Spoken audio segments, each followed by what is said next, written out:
Tengo por acá El Tesoro de David de Charles Spurgeon, el príncipe de los predicadores, y vamos a estar utilizando este comentario bíblico. Dice que es el mejor y más completo que se ha escrito hasta el día de hoy sobre los salmos. Este es el que vamos a utilizar para estudiar Salmo 1, así como dice el tema del video, cómo estudiar los salmos. Este video es como un guía para que usted pueda continuar estudiando los salmos. Por eso hoy vamos a estudiar el Salmo 1.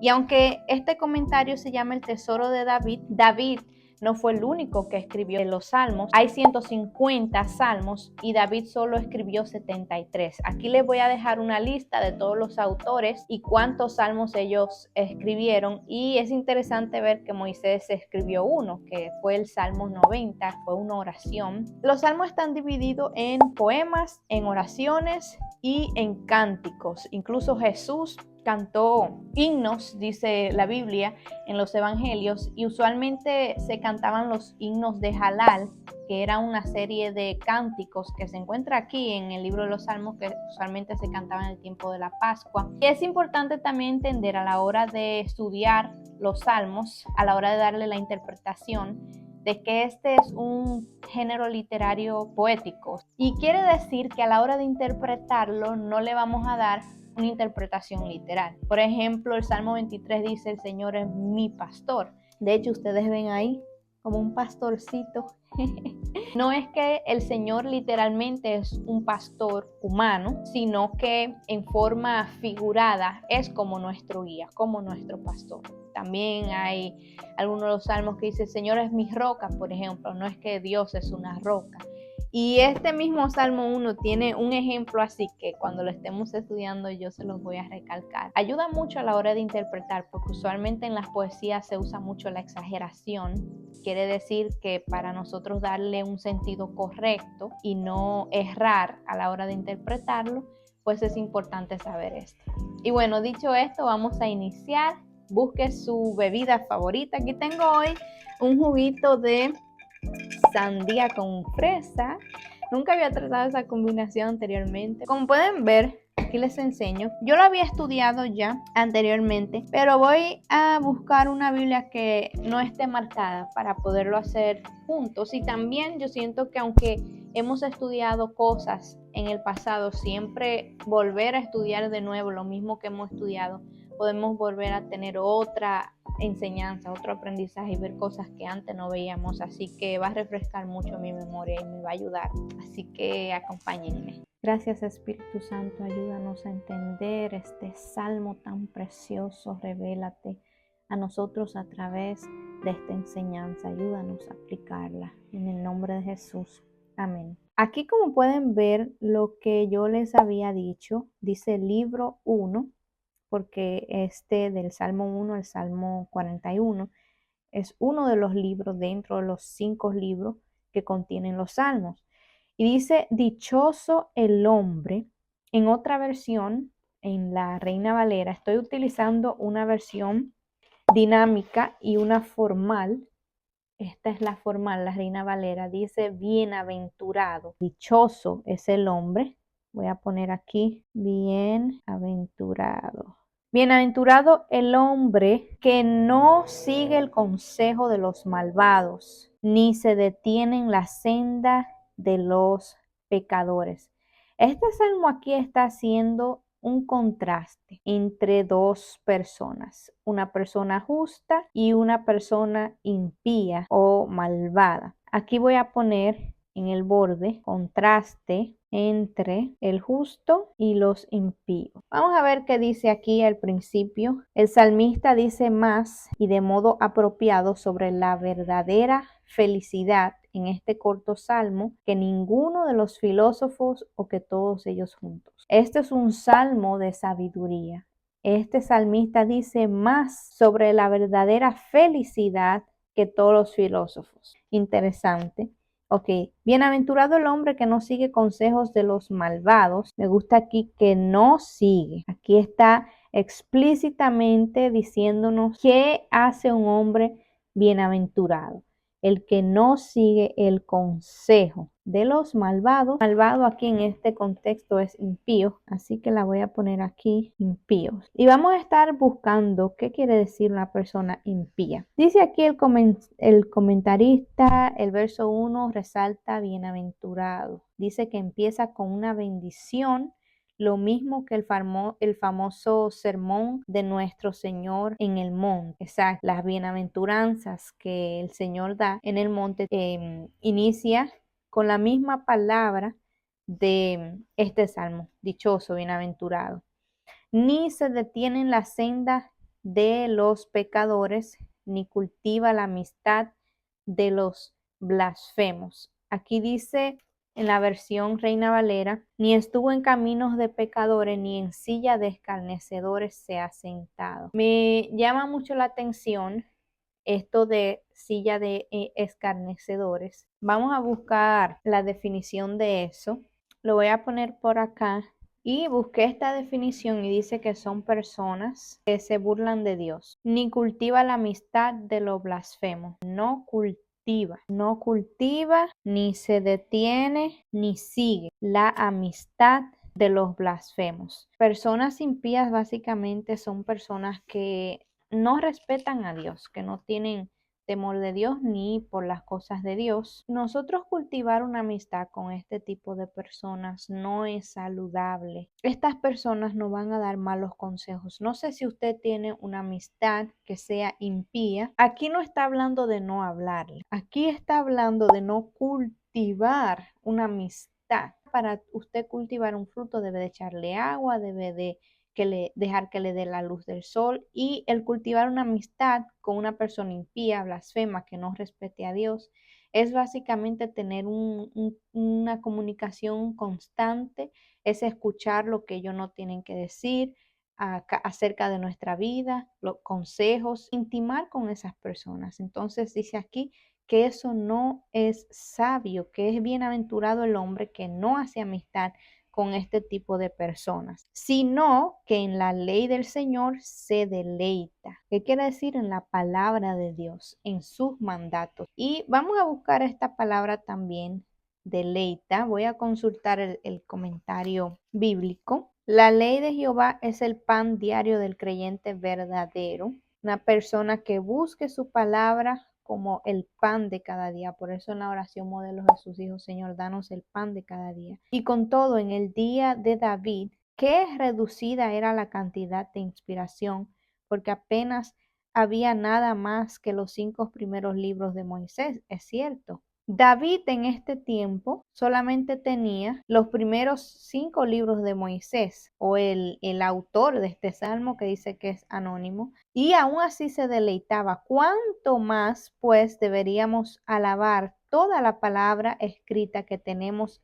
el privilegio de poseer en nuestras casas? Ok, que se deleita. Yo voy a escribir acá. Ok, una persona que se deleita en la palabra de Dios es una persona que haya placer, que haya su deseo aquí en la palabra, que encuentra la palabra como algo valioso, algo agradable. Y una persona dichosa o bienaventurada es una persona que tiene un profundo gozo y una alegría en Dios. Entonces, para recapitular, dice bienaventurado, o sea, dichoso, un hombre que tiene un profundo gozo en el Señor, una persona sabia que es bienaventurado, no sigue los consejos que tenga que dar la persona que no respetan a Dios, y de día y de noche medita en ella. A través de deleitarnos en su palabra, a través de meditar la palabra de Dios, nosotros entonces vamos a recibir una promesa que la habla en el verso 3, dice, es como el árbol plantado a la orilla de un río,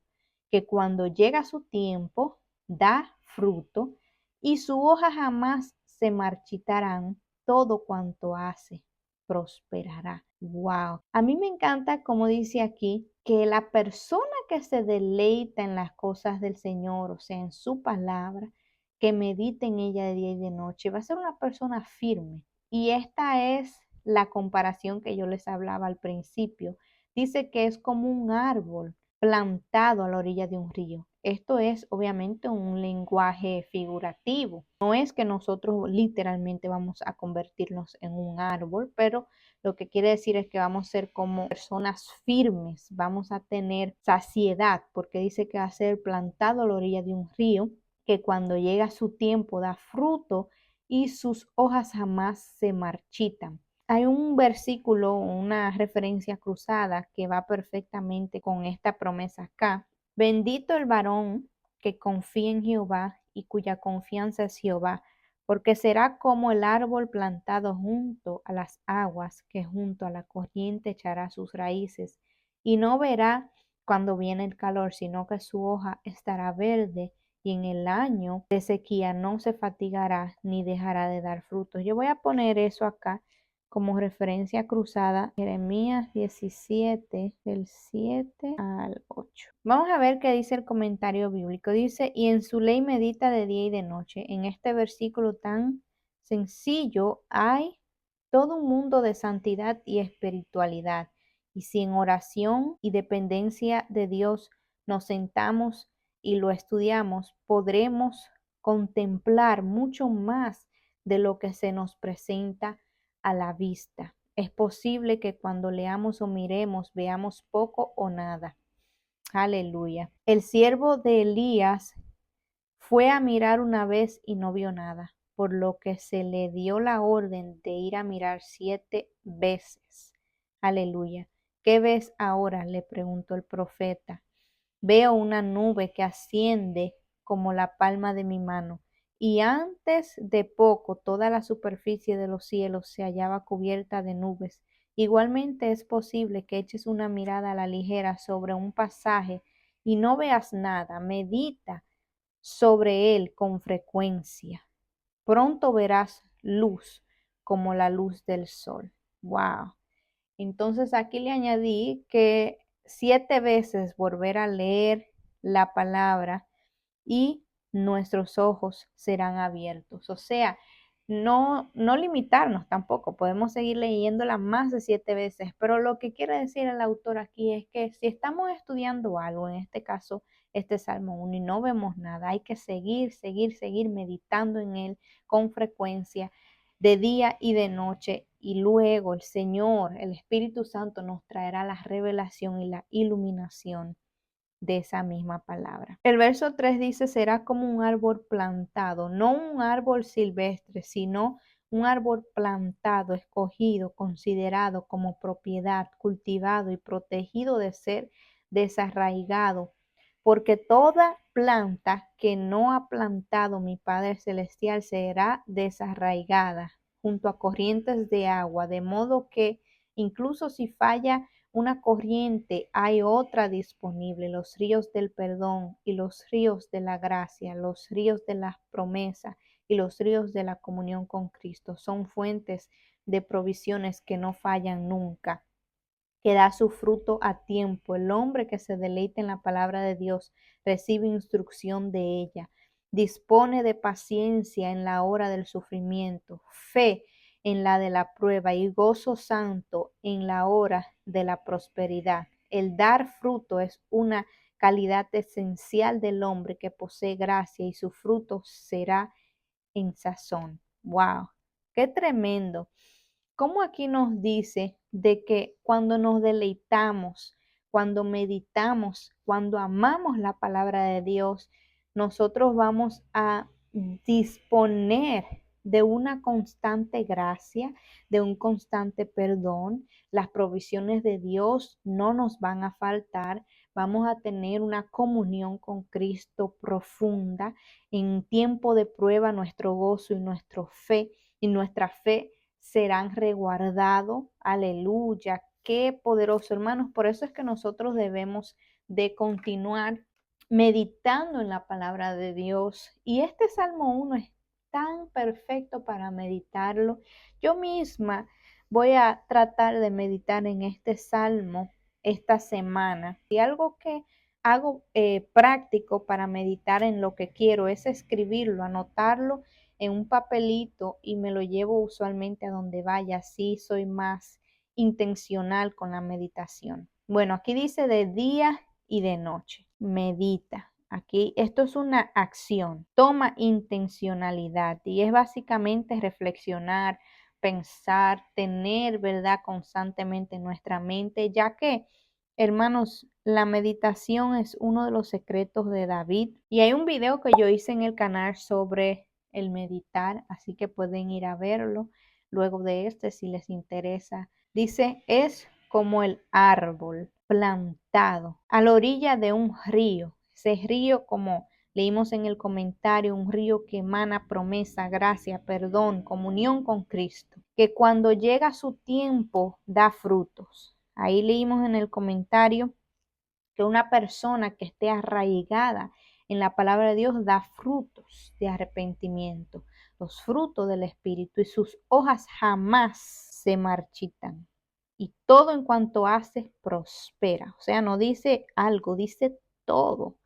Aleluya. Una persona que medita en la palabra de Dios, que vive la palabra de Dios, que se deleita en ella, aleluya. Es una persona que va a prosperar, que tiene el éxito garantizado. Aquí mismo lo está diciendo. Entonces, hay un versículo en Mateo 7. Vamos a ir ahí de un prontito. Ok, dice así. Cualquiera pues que me oye estas palabras y las hace. Escuchen lo que dice aquí el Señor. El que oye las palabras, pero no solamente el que escucha, el que las hace, el que vive la palabra, el que se deleita en ella, el que medita en ella, el que la pone en práctica, le compararé a un hombre prudente que edificó su casa sobre la roca, que es la palabra de Dios. Descendió lluvia y vinieron ríos y soplaron vientos, golpearon contra aquella casa y no cayó, porque estaba fundada sobre la roca, sobre la palabra. Pero cualquiera que me oye estas palabras y no las hace y no las pone en práctica, que le compararé a un hombre insensato, un hombre bruto, que edificó su casa sobre la arena, y descendió la lluvia y vinieron ríos y soplaron vientos y dieron con ímpetu contra aquella casa y cayó, y fue grande su ruina.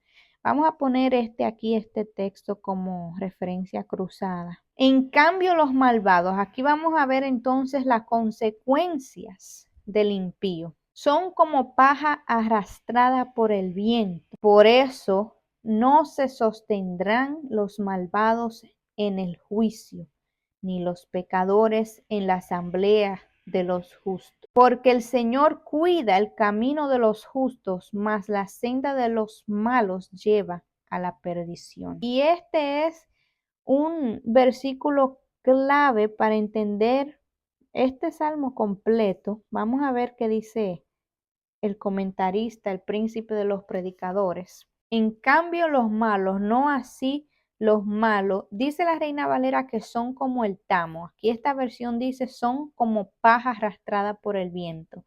Dice que el tamo, este es su carácter intrínsecamente sin valor, muertos, inútiles, sin sustancias y llevados por el viento. Una persona inestable que arrebata el viento. Aquí vemos su destino y condenación. La muerte los arrebatará con sus ráfagas terribles de fuego en el cual serán totalmente consumidos. Este comentario lo voy a añadir aquí también. Aquí dice, porque Jehová conoce el camino de los justos. Y en esta versión dice, porque el Señor cuida el camino de los justos. O como dice el hebreo, aún de modo más pleno, el Señor es conocedor del camino de los justos. Él está observando constantemente su camino y aunque el camino pueda pasar por entre la niebla y la oscuridad, con todo el Señor lo conoce. Ok, Dios cuida y conoce íntimamente el camino de los justos y el camino de los impíos lleva a la destrucción. En resumen, voy a hacer una lista de las cosas que hace una persona justa y las cosas que hace una persona impía. Y estoy anotando aquí que una persona justa es bienaventurada, no sigue consejos de malos, no se sienta ni se detiene en camino de pecadores, más bien se deleita en la palabra de Dios, medita en ella en todo tiempo. Es una persona que tendrá estabilidad y prosperidad. Más en cambio, el impío sigue consejo de malos, se deja influenciar por pecadores, adopta el estilo de vida de los pecadores en sus prácticas, no prospera, no da fruto y su vida terminará en destrucción. Básicamente puedes hacer este mismo esquema con los demás salmos o otros pasajes de la Biblia. Puedes estudiarlo paso a paso, verso por verso, buscar los significados y hacer un pequeño resumen, ya sea en forma de lista o en forma de párrafo.